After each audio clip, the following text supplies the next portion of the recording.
саламатсызбы? Менин атым Шаршенова Жаңыл Эркинбековна. Мен Чүй облусуна караштуу Москва районунда Актырпок айылында туулуп өскөм.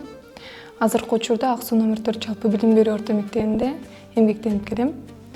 Мен үчүн Москва району бул жөн гана туулуп өскөн жер эмес. Бул менин балалыгым, эстен кеткис кооз көз ирмемдер жана тарыхы бай мекеним болуп санайм. Москва району Чүй облусунун батыш бөлүгүндө жайгашкан эң кооз жана тарыхы бай аймактардын бири болуп саналат. Батыш тарабынан Панфилов району менен, чыгыш тарабынан Сокулук району менен, түштүк тарабынан Жайыл району менен, ал эми түндүк тарабынан Казакстан менен мамлекеттик чек ара өтөт. Район 1930-жылы түзүлгөн. Эң алгач Сталин району болгон, андан соң Беловод району болду. 1967-жылы гана Москва району деп аталып калган экен. Райондун аталышы ошол мезгилдеги тарых менен байланыштуу.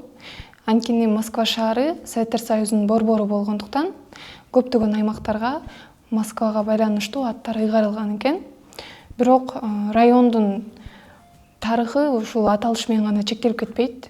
Бул жерде эмгек менен өнүккөн, ынтымак менен бекемделген аймак деп эсептейм. Мен жашаган айылым жөнүндө айтып кетсем, Актырпоктун жаратылышы абдан кооз жана ошо адамды жагындырып турат. Элдин сөзү боюнча, ошол айыл түзүлүп баштаганда бизге арык кылып суу келген эмес экен. Кандай аракет кылышпаса дагы ошо адамдар бизге айылга суу келбей, анан ырым кылып Актырпокту муздаган экен. Ошол мезгилден кийин анан биздин айылга суу келип баштаган экен. Ошол мезгилден бери Актырпок деп аталып калган экен. Бирок Актырпоктон мурун биздин айылдын аталышы Ворошилов болчу. Белгилүү инсандардын бири болгондуктан Ворошилов деп аталган экен. Мен туулуп өскөндөн бери эле Актырпок деп жаттап өскөм да. Москва району негизи эле ошо мал чарбачылык жана айыл чарба менен өнүккөн аймактардын бири. Мурунтадан ушул кант кызылчасы менен район биринчилерден болуп келген экен. Баарыңыздарга белгилүү болгондой эле Талас облусунда фасоль жакшы өндүрүлгөн. Ал эми Нарын облусунда картошка көп эгилет. Ал эми Чүй облусуна карай кетсек, бул жерде кант кызылчасы жакшы өнүккөн.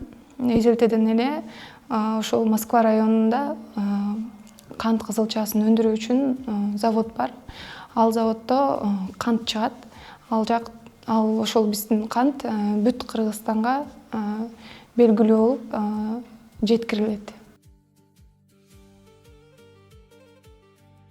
Негизи көп жерден угам, ушул адамдар менен таанышканда, ушундай бир жакка барып калганда, ушу Чүй өрөөнүнүн негизи адамдары кыргыз тилин унутуп калышты деп. Бирок кандай деп эч эсептебейм. Мисалы айта кетсек, ошол эле кайра эле билим берүү тармагына кайрылып келебиз.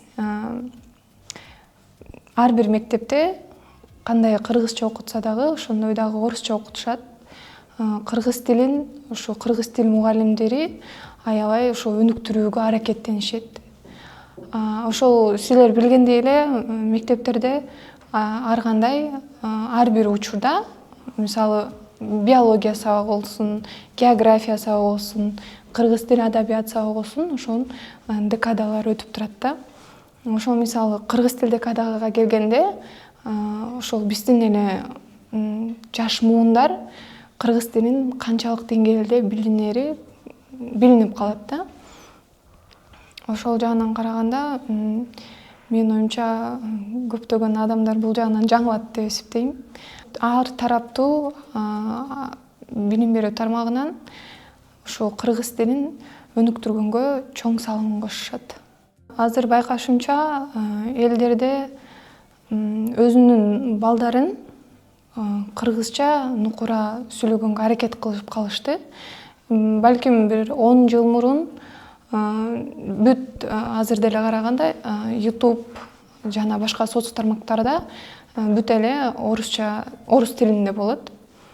Ошол себептен азыр байкашымча эшиктен жолдо кетип баратканда ушул ата-энелер эле өздөрүнүн балдарын ушу кыргыз тилин үйрөткөнгө чоң салымын кошушат экен.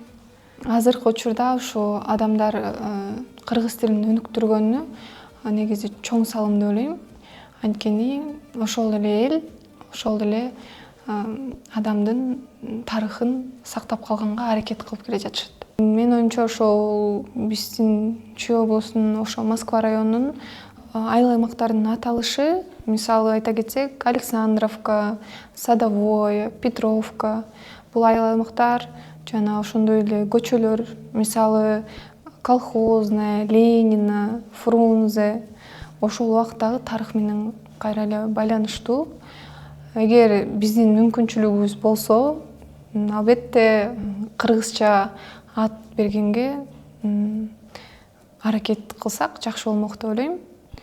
Анткени Кыргызстанда жашап ушу көчөлөрүбүз орусча аталганына кандай бир башкача сезимдер болот. Ошо Москва районунда орус эли негизи көп болгон. Бирок кийинчерээк ушу Россиянын президенти өзүнүн жарандарына атайын бир программа түзгөн. Ал программаны эгер жөнөкөйлөп айтып кетсек, ал жерде болсо деген ошол орус улуттун элдери өз мамлекетине кайтып, ошол жарандык алганга шарт түзүп берген экен да. Ошол натыйжасында негизинен көп орус элдери өз мамлекетине кайтышкан. Бирок айта кетчү нерсе ушул биздин эле райондо көп орус улут элдери дагы эле жашап келишет. Ушул менин оюмча Кыргызстан деп эле жүрөгү согот. Ошол бизде эле кыргыздай эле ушул Кыргызстанды мекеним деп сактап өз жүрөгүндө тутуп келишет. Ошол биздин жерди өнүктүргөнгө алар дагы өз салымын кошушат. Москва районунан спорт тарабынан, билим берүү тарабынан, ошондой эле маданият жактан көптөгөн жетишкендиктерге жеткен адамдар болгон. Алардын ичинен мисалы айта кетсек, Мукан Рыскулбеков обончу жана ырчы болгон.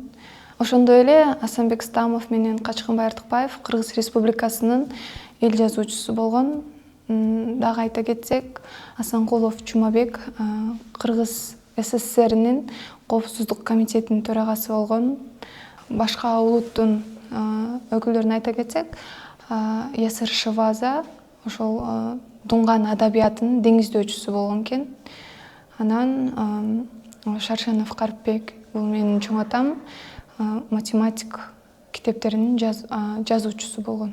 Москва району бул жөн гана картадагы жер эмес. Бул менин мекеним, туулуп өскөн жерим.